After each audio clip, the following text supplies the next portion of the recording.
Je suis France Plissot, professeure de PS au collège Jules Ferry depuis 17 ans à peu près.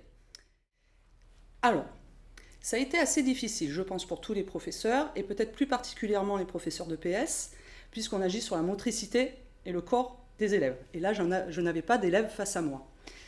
Donc, professionnellement, c'était difficile à vivre parce que je ne me sentais pas utile. Je me suis alors posé la question de qu'est-ce que je peux leur proposer. J'avais fait une des premières choses, mais je n'étais pas satisfaite. Donc, je suis allée vers un petit peu des séances de circuit training, avec à la fin de ces séances-là, une question de culture générale, parce que je suis très attachée à la culture générale, et c'était très souvent en fait des discours de Gaulle, Churchill, ou des questions sur les choses sur lesquelles j'étais sensible. Et j'aimais beaucoup les questions avec les mamans. Donc c'est là-dedans que j'ai trouvé mon utilité, d'autant plus que les petites séances de circuit training duraient une demi-heure, donc les recommandations de l'OMS. Donc je n'étais pas du tout satisfaite de ce que je proposais à mes élèves, mais je ne l'ai été qu'après le retour des élèves. Oui, moi c'est pareil, c'est que Madame Pissot, elle était très attentive à comment on allait. Tous les jours, c'était est-ce que vous allez bien, est-ce que vos frères et sœurs ils vont bien, si la famille va bien, etc. Et des parents d'élèves. Je dirais que le PS, c'était la bouffée d'air frais de la journée. C'est là le moment qui nous permettait de nous retrouver quand on avait passé beaucoup de temps à travailler, beaucoup plus que d'habitude d'ailleurs. Et en fait, je me suis rendu compte qu'on avait su à la fois soit entretenir un lien de confiance avec les parents.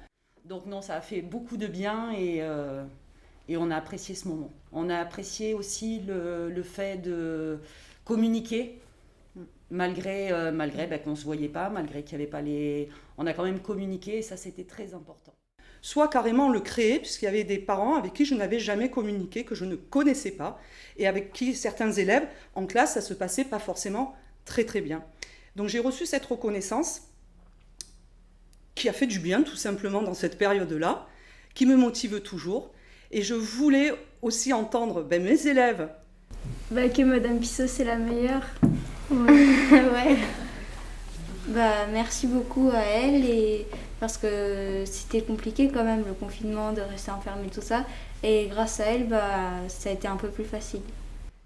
Et leurs parents sur comment eux de l'autre côté ils ont vécu la chose, cette continuité pédagogique en EPS. Et c'était souvent une franche rigolade parce que ma fille était à fond, moi aussi, mon fils il était un peu plus indolent dans les exercices. Donc on finissait toujours par bien rigoler parce que c'était pas toujours exactement comme à la télé, comme dans les vidéos. Voilà, une belle expérience, et pas renouvelée, mais une belle expérience. Alors techniquement, au début, j'ai voulu, pour ne pas envoyer mes élèves sur YouTube, m'enregistrer. Mais comme on était vraiment beaucoup à télécharger en même temps, j'ai fait qu'une fois l'enregistrement sur YouTube pour ensuite l'héberger ailleurs. Par la suite, j'ai laissé tomber parce que c'était beaucoup trop long. Il me fallait plus de 2 heures pour télécharger une vidéo de 30 minutes. Donc j'ai fait des directs. Sur ces directs, il y avait quelques élèves, pas beaucoup, 3 ou 4 par jour qui le suivaient en direct. Mais par contre, le nombre de vues, ils le faisaient souvent le soir. Moi, je le faisais le matin. Le nombre de vues était assez conséquent par vidéo. C'est au minimum 100 personnes. Après, ça, c'est le minimum. Ensuite, j'ai fait d'autres choses à côté en créant un site web où là, c'était pour les faire collaborer parce que c'était la même chose. Là, ils agissaient, eux, chez eux, seuls. Et ça me manquait cette collaboration, ce vivre ensemble. Donc après, j'ai monté aussi un petit site web où je leur demandais des exercices et ensuite une collaboration, beaucoup plus difficile à mettre en place.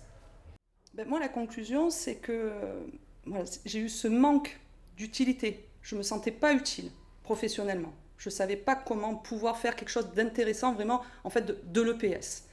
Donc très concrètement, je n'ai pas fait de l'EPS pendant cette continuité pédagogique. J'ai conservé le lien avec mes élèves et il me semble avoir aussi touché les parents. Et moi, pour finir, je dirais un grand bravo à Madame Pissot parce qu'elle a été au top, Oui. Elle a géré au top, elle a posé effectivement des questions, savoir si la famille allait bien, si tout le monde allait bien, s'il n'y avait pas de malades autour de nous. Donc c'est vrai que ça a été... elle est géniale, quoi. Et pour moi, on ne peut pas fonctionner l'éducation sans les familles. Il nous faut absolument la confiance des familles pour que les apprentissages soient favorables et plus réussis. Il faut qu'on travaille ensemble.